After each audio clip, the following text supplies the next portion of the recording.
The comment that they type on Hopin, do they also show up here? No, I will have to share those with you. I will share those with you. I can look at comments made on. Yeah, I'm just clear. pushing Yep. out live on LinkedIn as well. Save changes. Okay, so yeah, you're going out live on LinkedIn, on Facebook, and if anyone from LinkedIn or Facebook makes a comment, you'll see it in here. And yeah, we're live on all three. We're live on all three networks now. So it's my my great privilege to introduce Raymond Dijkhoorn, founding member of Serval, and also unbeknownst to me,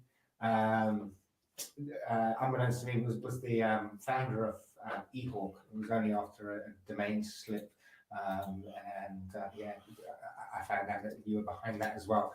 eHawk's a fantastic company that's helped me at a number of ESPs and helped us tighten things up. And I know there's a lot of noise at the moment about an ESP with some problems, and I know that you've helped them out there as well. Your work at Serval obviously precedes you. There's not really much more I can say, except it's our huge privilege to again host Raymond Dijkhoorn and provide a platform to Serval. You guys give so much to the community. I didn't even ask to hear what you wanted to talk about. If you want to have a platform at any of my events, Serval and your cohorts at Span House and the others, you've always got a platform and you're always welcome to share. So I'm excited to see what you've got because I resisted taking a peek. So this is No, that's fine. Thank you for having me. We had a little bit of a kickoff with the panel session during the last online conference. Still pretty happy to see a lot of familiar faces today again after a long time. So for me, it's also a nice way to basically see a lot of the friends in the industry again. So thank you for that. And if you're watching the stream, you're likely one of the guys who care about list hygiene, about if you are getting listed on a block list. We cannot talk about blacklist anymore, but it's now a block list. So basically I wanted to give some introduction on what we do, in what way we can help you. And well, if you are already watching now, it means you do care. So some of the topics will be known to you for ages. For others, it will be new and it will be a short introduction. So if you can flip one over, we'll get some short introduction on basically what reputation lists are. The reputation lists, they started like way back. I think around 20 years ago, there was a cooperation between Rens and Vixie, and they started Maps. That one is no longer here due to some lawsuits and what happened back. But this was basically how the whole industry got adjusted to the effect of block lists. One of the block lists that many of you already mentioned today is Spamhaus. We pay big respect to them. They are doing this a little longer than we are, but Serval started this whole project in 2004. So we're also quite long been busy with checking what senders do, checking what botnets do research on that, and basically give it back to the community. We started basically as a organization that did this just because we wanted to make the internet a better place. And as of today, we are also still having a Serval not-for-profit, which is also quite interesting if you want to do data sharing relations. We have a lot of data sharing relations with universities, law enforcement, we get data from a lot of places, basically.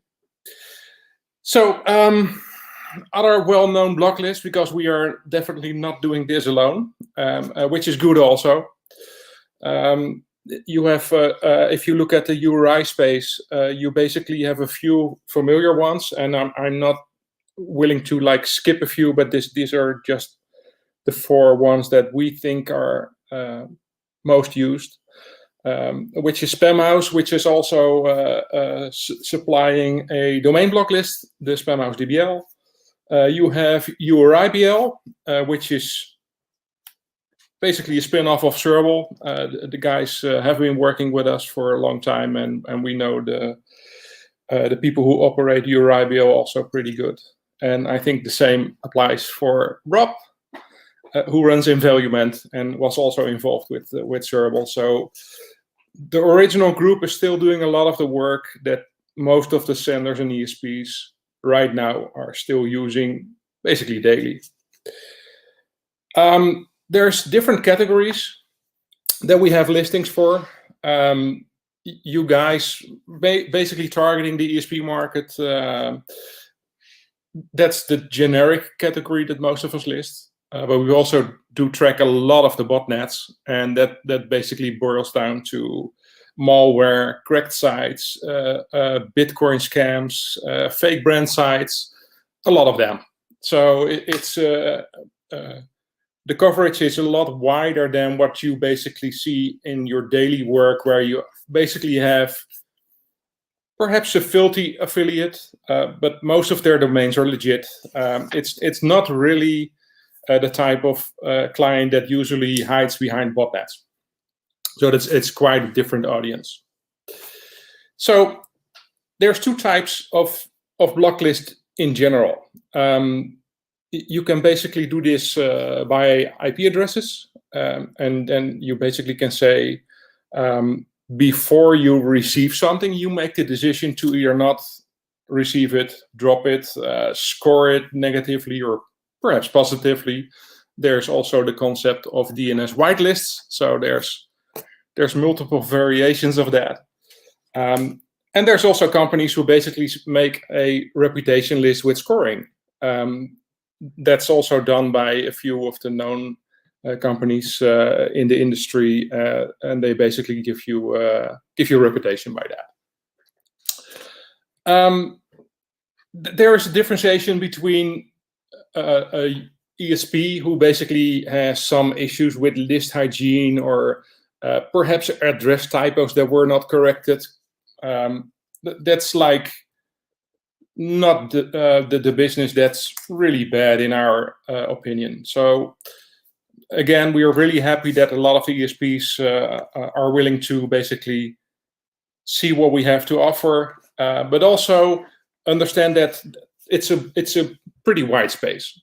So sometimes ESPs get like hit, and we had that a few years ago, pretty big, with the Adobe gang, where they basically took over a lot of ESP accounts. So this is also a subject I want to highlight over and over. It's not only the list quality that you need to take care of, but it's also the platforms itself. So if the list hygiene is perfect and the account gets hijacked, then that's even worse, because the bad stuff will go over that good list. Only the content now changed. So basically the entrance point of what your customer is doing is pretty important also.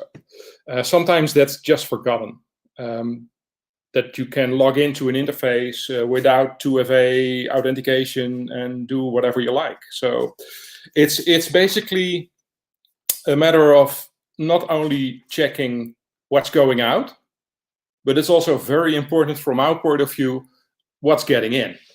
Because that type of audience, that's basically the type that we are after, also a little bit bigger than just teaching an ESP or learning or communicating with an ESP, that some of the things they see are not what they should. For example, if they keep hitting our spam traps over and over, that's quite a different discussion than what we should have when when we're talking botnets taking over accounts. So that's a different beast to kill. So what do we do, and where do we get the data from? I only have 40 minutes for this talk, so I'll basically shorten it a little bit. Come on, Raymond. You know you don't have 40 minutes. You have as much time as you need. Yeah. Questions are already starting to come in and stuff. People want to, so yeah, I'll follow up with the questions. But yeah, please continue the presentation. Don't feel you need to rush anything at all. Yep, clear. Yep. Yeah. So basically, where does the data come from? And that's sometimes we give like a 5-minute overview. We can do a little bit more now. I understand, so that's good. A lot of the data that we get is being received in our own trap networks. So we see what a lot of the ESPs bring in. We see when they bring in customers that are not taking care of their list hygiene. We also see a lot of the malware, a lot of the botnets in volumes that's almost as insane as if you bring up a wrong customer, because the botnet doesn't care about reputation. They just move on and they just basically shoot out whatever they like. In the spam traps, we do a lot of filtering. There has been extensive sessions on spam trap hygiene, how to maintain spam traps. Chris Lewis from now Spam House is doing a great job on that. If you want to know more about how do you operate spam traps, how do you populate them, I would highly suggest to check one of the Mark sessions, the abuse work group that Serbal's proudly joining also. That might help you to understand how does a spam trap work. And it's one of the things where we have sometimes discussions with ESPs, and they write in and they're like, yeah, well, this must be a false positive because all of these addresses are checked, are active. And then we start a discussion. Okay, what is actually an active address? And some ESPs feel that an active address is somebody who opened an email. And surprise, surprise, we run the majority of our spam traps which open emails. That's funny, right? Because if you send something and nobody opens it, our spam feeds will dry up. So they will act as if they are real users. The only difference is they will never buy something. So if we have discussions, basically, it always draws back like, is this a customer? Did it ever buy anything? And that answer is nope, they don't buy anything. If they do, let me know, because that would be a first. We work a lot with the registries, the registrars, and that's where we also get like a lot of information exchange. Some of the information that we get is basically due to relationships with ICANN. So we work together with the TLD operators, trusted partners, takedown operators, and that's also basically where we have a lot of community data and sharing going on. So a lot of the data is basically our own data sets. It's sometimes enriched with data that we get from others. And yes, the data that we can leverage is in a way impacted by GDPR. So I saw the message from Kent. Yes, definitely. Where we could easily link up domain owners to a specific spam gang or botnet or Russian operation, or let's call it East Bloc operation, whatever. That is quite different now. So we are talking about the new replacement for Whois, and we hope to leverage the data there a little bit more. But it definitely took away some of the visibility, and not only for us, but we are also involved with botnet takedown actions, and that's a lot harder also with less visibility. And fortunately, a lot of the law enforcement has different views on the world than we do. So sometimes that view can be enriched, but yeah, it's different. Besides the spam traps, a lot of the mining that we do, we work on multiple areas. So we help ESPs basically to get out the bad customers, and you could use our data for that. But also the registries and the registrars, they also basically want to clean up bad customers. So and we'll get to that also in one of the next slides, that if you have a SERBL listing or a DBL listing, some people don't really care. That might have changed over the last 6 to 9 months, because there is provisions inside of the ICANN contracts that TLD owners need to basically take care of abuse. We have been going to the ICANN conferences to basically advocate about that for ages, and that's finally taking off a little bit. We are one of the reporters also in the domain report that ICANN publishes every year. So that report is based on our data, is based on internal data from ICANN and on Spamhaus data for the majority of what you read there. So basically the use cases that we have for our data sets, and we have multiple data sets, the data set that most people know is basically the block list data. You check if a domain is inside SERBL, and you basically you can flag the customer like, I don't deliver for you, or well, you can make up your own decisions on that. Mailbox providers certainly do. So if you have an email going out and the domains inside that email are on one of the known domain lists, chances are it will never reach the inbox.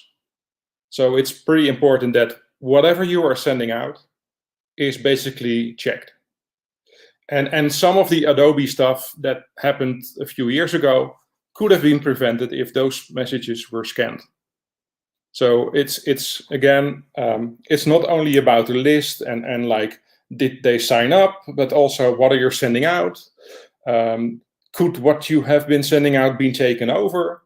Are there links inside pointing to redirectors that they can change later on? So there's a lot of interaction that you can do during the whole process. The SERBL data can basically identify you, is this customer marked as spammer? Or did he do bad stuff? Is his reputation okay or not? And then only basically targeting to the domains that he will be using to send it out. Something to think about sometimes is if a client signs up with an ESP, is there like a vetting mechanism for the domains that he will be using to send out email, or can he use freely anything that he likes to use? Which basically is a risk also. So we have different data sets right now, basically or due to customer requests, people who use the data sets. We have a data set where basically domain age is taken into account. So if a domain is like 3 days old and your customer wants to do that, then either he forgot to register the domain in time, or the customer has bad intent, because usually if you send out very large email campaigns, it's already being tested a few days. You don't just think in the morning, let's boost out 10 million email messages and let's register some new domain for that. The domain has no reputation, so scoring and aging the domain is pretty important in our opinion. We certainly score on things like that. If we see it in our traps, it's a new domain, then that's not good news. If you want to use SERBL data, you can do that like directly. we're happy to provide you with trials. We have a partner for that that can basically get you on Rails and do some testing. There's also a pretty big group. Also, we've seen people presenting using them today. Examples are the platforms basically that MailChimp is using, Constant Contact, things, and in the introduction it was already said, the eHawk platform is really nice if you want to keep bad actors out. And the shareable data is also one of the use cases there. And if you circle back to your client base, I've been listening to a lot of sessions today, during the day. Many go and circle back to list hygiene and your SPF records and DKIM, and it should all be like said and okay. But I did not hear a lot about the content. Like, is the content checked? Is the content like safe? And that's something which could use some more attention. There is a specific group that talks about deliverability. Basically, all of the big ESPs and the ISPs and the mailbox providers have people on that mailing list. There was a lot of talk about SendGrid. I will show you a graph later on, which was kindly supplied to us for this presentation, but you can see that this is also changing, and partly due to the help of us. Basically, we keep reporting them like, okay, please fix this, and in time that will help and change. So sometimes we see people giving up on specific companies. We try to be patient and not do that, and basically try it again. So yeah, so I see a question about the slides. Yeah, sure, slides are available after the talk. Is the age of a domain versus a subdomain available publicly anywhere? I think only in passive DNS. So I don't know if people are aware of passive DNS. I certainly know that some of you are. With passive DNS, also the subdomains are being queried and saved. So there is a couple of passive DNS providers. I do know Spamhaus has one. Paul Vixie's company, Farsight, runs a big passive DNS database. And they will have history about the subdomains also. For our purpose and publishing purpose, we only check the main domain, because if the main domain doesn't exist, you don't have subdomains either. But I can understand where the question is coming from, that also the age of subdomains can be important. It will be a little bit harder if they wild mask something with an asterisk, but yeah, I would look for a passive DNS for that. The next slide, which was kindly made in time for this presentation by Atro from Corlilox. And I was very happy that he could update the slide with the November statistics. And there you can see the majority of the ESPs, many of them in this presentation shown, were also present at the conference today. And you can certainly see that if you, yeah, it's a little bit harder, but the slide that was used previously, like the last 3-4 months, the part that SendGrid had was a lot larger. So you can clearly see that their efforts are finally paying off to get like stable again. And I learned that this had a lot to do with the mergers and takeovers they had been undergoing recently. So this is a good view, and this is only the ESP view from what we have seen in spam traps during November 2020. The majority is known, I think. This is not botnet. That's a different category, and that volume might be a lot bigger, but it gives you a nice overview, I think. So who actually caused these issues? And on the next slide, we have a few of the things that we basically get into our support and whitelisting system that we have for Serval. It's not made up. And some of them, we basically can get coffee every day if we see that same line. So the top one, and I mentioned it also in one of the other presentations today, that if there is a bad list going on, it's never the customer. It's always like an intern. They fired him or fired her, and it's all resolved. So they deleted the million email address CD list again and tried to continue again. We hear that over and over. We know it's it's just an excuse. I mean, it happens, and some people try. We also see that things like this happened a lot more over the last 3-4 months.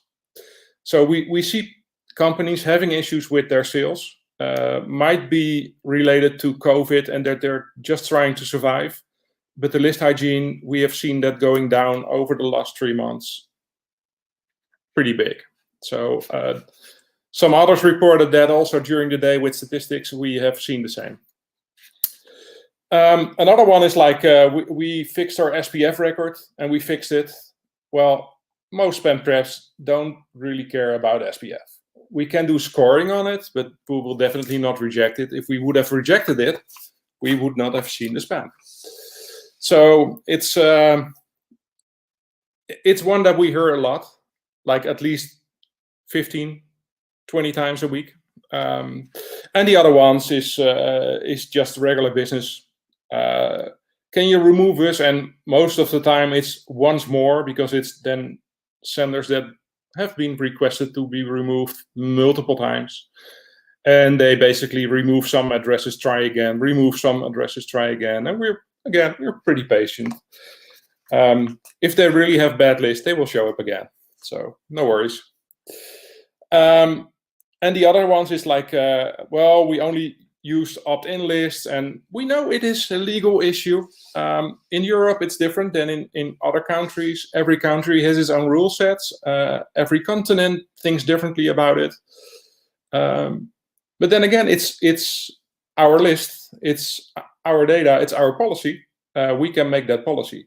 So if we basically feel that what they are doing is wrong, then they still get listed. And that doesn't mean that we just randomly list data, but we do have our own opinion on it. And yeah, we have to be very careful about it. It's not that we just list anything. And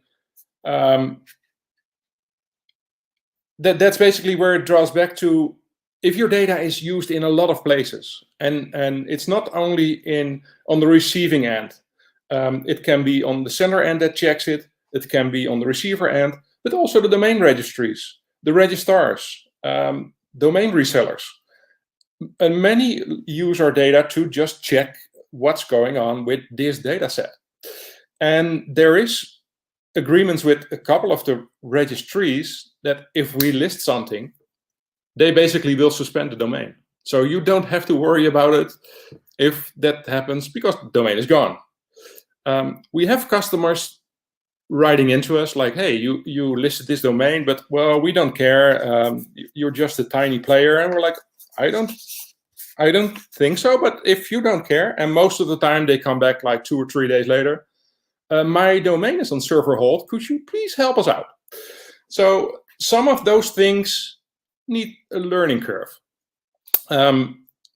We earned a lot of the trust over the years. So it's not that we just started doing this, taking a hammer and slash people around. people trust our data because we really care about the data quality. And we really take like a lot of efforts to not only work on the listing of sites, but also the prevention of listing of sites. So we work together with a lot of the ISACs, let's say FS-ISAC, because if I want to stop phishing for banks, I basically need to know what are the banking domains out there. And I don't know, but during the time I could still travel, I went to places where I walked around in streets and I was like checking the bank names because I was actually curious if that Indonesian bank was really an existing bank. So we work with branch organizations to basically let them supply us what the real banks are, and then we can whitelist those. So that's also something which we do with a couple of the larger ESPs. They give basically data to us that we can either have as a suggestion to whitelist or whitelist instantly. Yeah, you are quite right, Matthew. The comments in the chat. Some people have to learn it the hard way. But most of the time, if they learn the hard way, they will remember it. So it's not always bad. So are there things that you as an ESP can do to basically adjust a little bit to what the world expects you to do? And the world is basically like an inbox provider has something that they want from you. We would be very pleased if some of the ESPs would adjust the sending a little bit. And we have been talking very recently to a few big senders, where basically they had one tracking domain and one-click domain for all of their customers. So we basically went into discussion with them, asked like, well, how many customers are running on this one domain? And it's like, yeah, well, I think we have like 35,000 customers. And well, you took out our tracking domain because of the listing. And yeah, we're basically stuck now because we want to do all these mailings in December. It's a busy month. And then I asked like, okay, but why cannot be some identification added? Like, why is there not a subdomain per customer? Or so we can tell you which customer is causing the issues. Because right now, we cannot tell you anything. Yeah, we can share headers, but most of the operators that we know that run listing organizations or reputation services, they're not so keen on sharing headers with you, because that basically supports list washing. And yeah, those straps, we have worked hard to get them like here. So it would be a waste to just throw it out in the field there. So if you run an organization like that, basically one single customer can ruin your whole sending reputation. So our advice would be, if you have tracking domains, pixels, whatever you design in your system to do your thing, please make it so that the domains are identifiable, at least per reseller or customer. So you can also see later on, like, hey, we have seen that this subdomain is blocked, and then we can take action on it. And just like what we do with cloud operators, like VPS operators, they also have some of those mechanisms implemented. So they start with their base domain, let's say, and I'm not sure if Rackspace is doing that, but let's say Rackspace does it like that. Then each customer would have a unique customer number dot Rackspace dot something something. So if we report something, they specifically know right away which customer they have to address. Just a suggestion, and it's less painful also. What we also saw is that we don't only see a lot of traffic from ESPs, but we also see a lot of botnet traffic. And botnet traffic is usually, I'm not sure why, but they seem to love the name servers of Cloudflare. We have been in discussion with Cloudflare many times about that. Cloudflare has the opinion that if people are only using their name servers, you cannot even open a complaint because they will not handle it. So you have those situations where you see the domain on a Cloudflare name server. It's a new TLD, let's say .green or something, or .red, or, well, you have so many now. It's for every mood you have a new domain name. But we also see ESPs doing the same, because they adjusted to the fact that Snowshoe is hard to get. And if we do this for every customer, could we not like see which customer it is? And they basically started to act in the same way. And that for us is a really bad sign. If you want to build out a brand name, please link it to the brand name. Use a subdomain of the brand name. Use a different TLD level as a brand name, but not like random things that they throw away after the mailing. That's basically showing that you're not really serious about what you're doing. So please don't. One of the other things is basically, if you have a customer going on and you're happy with the customer, everything is fine, some of those customers change. Either due to internal takeovers, company got sold, they still use your old ESP account. And our advice is, don't only check if the customer is sending, like you onboard a new customer, you check a few days and then you just let it go. But make it part of the process that, like, during sign up, do it like periodically, do it automatically. There's a beautiful system to do that. It's listed in the slide here. And that's the last of the shameless plug I will do for that. But it's really helpful. And that product was basically, it was built by funding of a few of the bigger ESPs that are out here. So SendGrid, Constant Contact, MailChimp. They wanted to have a system where they basically said, let's make something that will work for all of us. And if we have bad customers, then we don't want to see that customer hopping around to the next one. So if you share that feeling, that if you have dealt with a bad customer who's like really bad, you can say, well, let him spoil the reputation of my competitor. But in the end, it will basically harm the industry. So I think the approach that working together on that aspect is a lot better. Just my 2 cents on that. So can we make the world a better place by helping Serval a little bit with what it's doing? Sure. I mean, we go to a lot of conferences first. We go to a lot of sender conferences, and that is pre and post COVID, because, well, we do it virtually now. And usually if you have problems, we're very easy to work with. So just reach out to us. You can check the website for the reporting addresses. There's feedback at serval.org that you can use.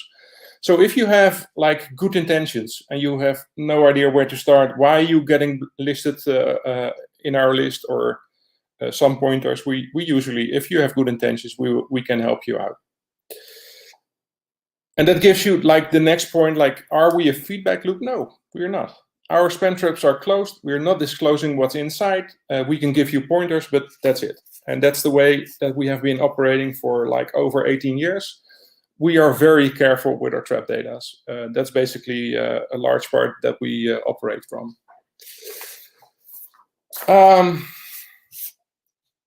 Yeah, I see a question from Alex. Use the same envelope or DKIM domain, or would you suggest a unique subdomain for each account? It's a little bit depending. So if you, let's say you operate a large ESP and you give them a subdomain, then I would suggest to use that subdomain for the DKIM also. But yeah, has to do with the SPF record length. There was a nice session earlier tonight where they explained a little bit, also with the best practices basically for that. And I think even Mark has written some best practices document on the use of DKIM specifically in these cases. So I would really suggest to take that best practices where a lot of us that presented today have worked on and shared their knowledge. Yeah, that's basically where I would start for that. Give some other nice pointers also about the whole DKIM story, about key rotation and a lot of things that were not covered today. So yeah, this is basically an overview of what we do. I said earlier that we love to answer questions, and usually we do this like in if we have a conference, you can find us in the bar area, and some things are easier if you have a drink and you don't have a recording going on. But please, if there is questions, go ahead. We're usually pretty easy to work with. We know a lot of people in the industry where we have been helping them out. And if there is issues on your sending, I mean, we're not consultants, but we do have a lot of pointers where we basically can revert you to people also known in the industry that can perform that task and can help you out. But the fact that you're listening to a talk here already tells a little bit that most of that is already done and in place. But just like everyone here, we're learning also daily. So never too old to learn. Yeah, thanks, Matt, for the pointer to the vetting BCP document. Yeah, appreciate it. So this was basically my introduction to Serval. I hope that we can do this session in the near future as a real live event again. I'm really happy that I saw a lot of familiar faces today during the presentations, the sessions, and the keynotes. And I would like to thank Andrew for his immense time and efforts that he put into this online meeting event again, because I know it's painful, stressful, and to get everybody aligned up, especially with all the time zones.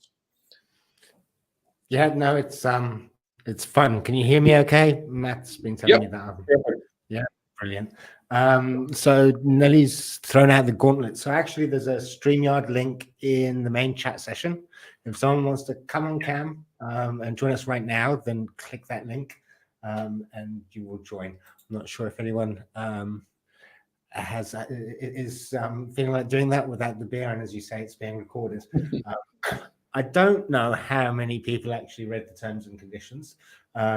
So I don't know if you've seen the Apple episodes and stuff, but guys, read the terms and conditions. Like I own your images and forevermore and all sorts of things. It's just a horrible set of terms and conditions.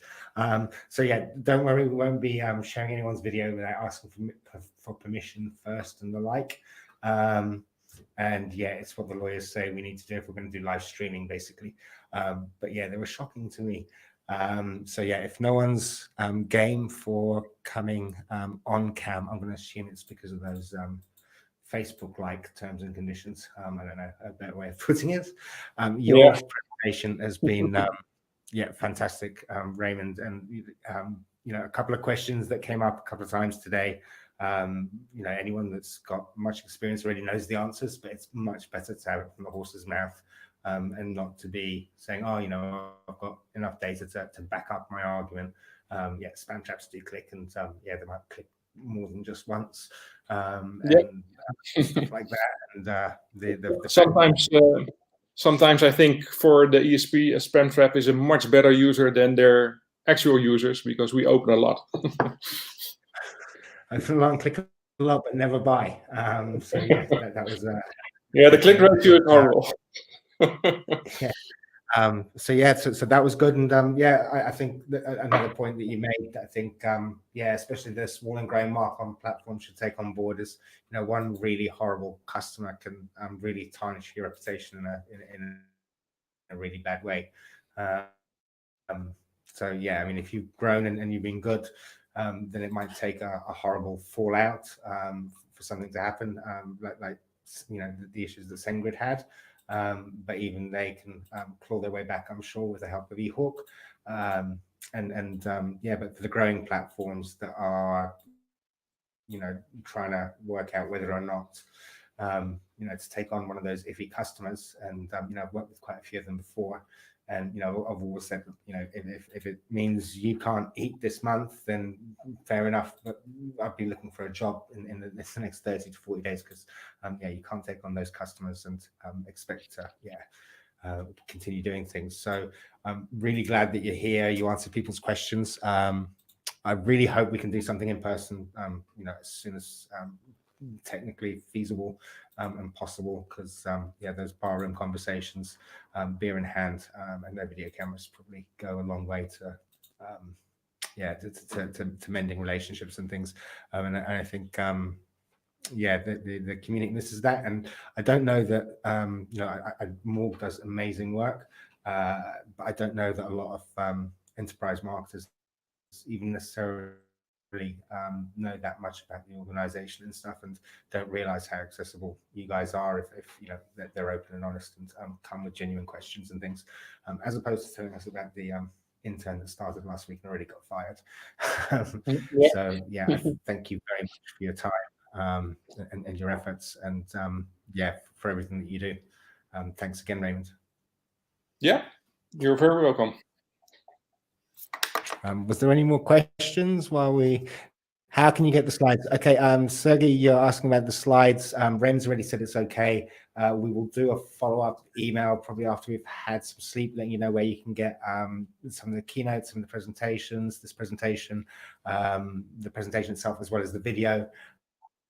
So we'll put together a page probably on Email Expert or Deliverability Summit, and send out an email to you guys sometime in the next 48 hours with those details and things.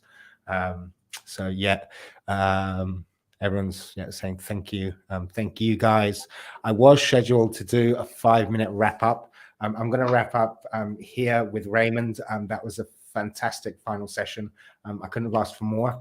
A lot of people are reticent to take the final session, and Raymond actually asked for it because it was the perfect time for grabbing Europe and the US. So I'm grateful for that, and I know that it meant that there was people here till the very last minute, because yeah, the last session was a killer. So I would also like to thank all the other speakers. You know, there was 32. So I'm not going to go through all of their names right now. Thank the sponsors. Really did a lot for us, including like Pay, Jenna Tiffany, and Kate Barrett, who did a lot of promoting. And those 3 women were key to bringing in a lot of the big name brands that would have been listening throughout the day. So I'd like to thank those 3 ladies in particular. And of course, the 3 sponsors of this event, which are NetCore Solutions, Fresh Address, and of course Validity. And a special mention has to go out to Email Expert's founding sponsors, and that is SparkPost and PeppyPost. So the sponsors of this event, but Email Expert's only possible as a result of their initial support. So to everyone, thank you. To Raymond, thank you. The event isn't over. There's open sessions, and you can go into networking. So if you click networking on the left-hand side, it's effectively our version of chat roulette. And the closest I can do to private chat, Raymond, none of those video calls are recorded. We have no insight into what happened other than who Raymond connected with. But yeah, if you guys want to hit the networking button on the left-hand side, you're not able to have more than a 5-minute conversation with anyone, and you're forced to have at least 45 seconds. But it's a little bit of fun, and yeah, the nearest we can get to you tripping someone over and spilling their beer or something in the bar and being forced to talk for a couple of minutes.